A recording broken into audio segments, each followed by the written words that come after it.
you take what's going on in the world and then create a video around it, people will take notice. Yeah, I mean, hopefully they will. I mean, I don't want to be like, yeah, that's all you got to do. No problem. Just make a video and everybody will see it. But yeah, I mean, if you got a little audience, you got a little traction, you're commenting on the world, it can be a perfect situation, and you can get out there in the orbit outside of YouTube, you know. Let's talk about technical stuff. So for people, when you were starting out, what kind of cameras were you using, editing software, equipment? I've always used Final Cut Pro for editing. Yeah. I've always used that. We had the Sony Z1U, it got stolen, but I had gotten insurance, so we got another one. So I had the Sony pretty much, which was a tape until we started our company, and then we got HVXs, which had the card, which was nice. And I had the Sony A1U, which was a tiny little one. And that got stolen as well. God, you have bad luck. I know, they both got stolen. That's what I used, and you know, we had a couple lavs, and we had a shotgun mic. Tony Lee, our graphics guy, if we had anything graphics wise, he could do it real quick. Yeah, now there's just lots more. You know, there's the 70s and 5Ds.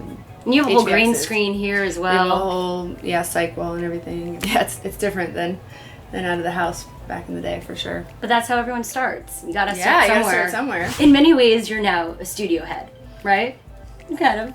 Well, I guess. I know you. Yeah, I mean, I guess in this online new world, yeah. What makes talent stand out for you?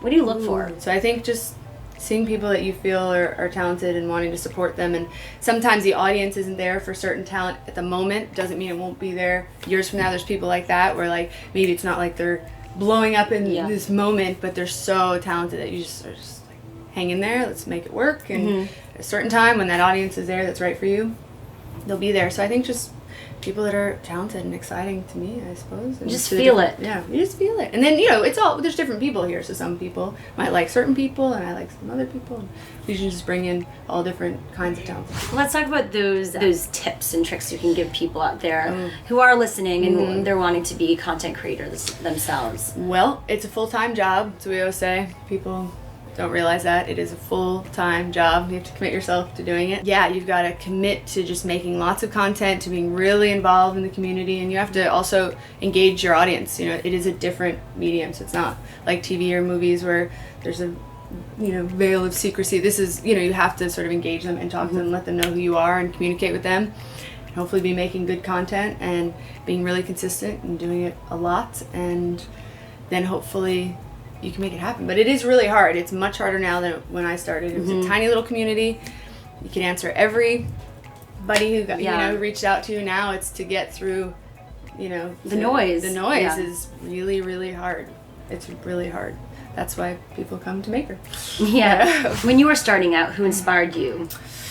I mean, I was just a huge movie buff. That's why I was in LA, and my dad wanted to be an actor, and he was in Taxi Drivers. He had these bit parts in all these movies. And really? So and he was an editor, and he made documentary films. So I was just really excited. That's why I was out here, and so I think I was always just inspired by movies and actors and things. And then when I found YouTube, it was sort of, hey, it's another way to do it. At the time, none of my actor friends would be in my videos because they're like, online, what does that mean? That's so scary, and they thought it was porn. But I was inspired just to be out making things. And, that's why I was out here, and YouTube just became my avenue to do it, as opposed to, the auditioning. But in many ways, owning your audience is where it's at. I mean, that's where the value is. Yeah. And then you would also, I think, work on your craft more anyway than being hired. Totally. I think most people, you don't get to work on it. What do you get? A lot of classes, once a month you get to go up.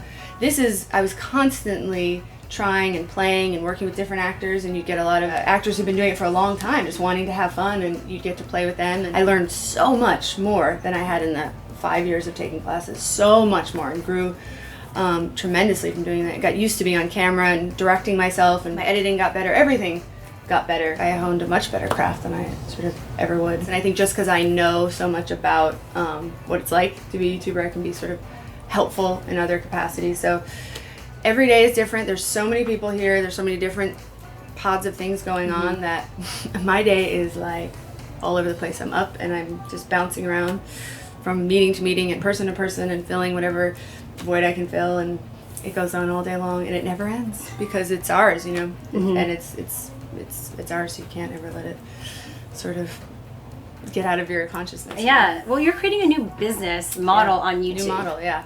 It's a whole new business model that I think is unique because there's a lot of people out there, a lot of, corporations or mainstream media people, and they'll come in and they're trying to do the same thing, but they're not, because they're coming in without any knowledge of the space, and it's still the same old thing of coming in and trying to take advantage of us, the YouTubers. And I think that's what's unique about it, is that it is Cass and Shay. It's me. It's the YouTubers who know it, who know the experience, and we built it, and then we're bringing in who we want, as opposed to it being built from the top down. It's like from the bottom up, Yeah.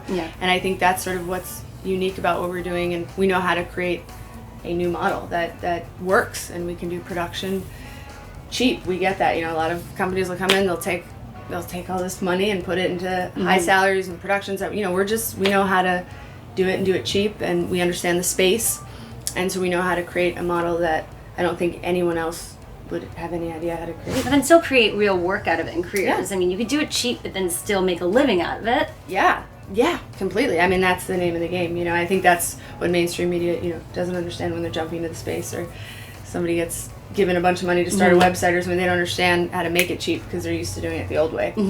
And we can make it cheap but look good. I mean, you got these cameras now, the 70s, the 5Ds, HVXs. I mean, you can make things look amazing if you want them to, and it doesn't cost so much. So, yeah, it's exciting.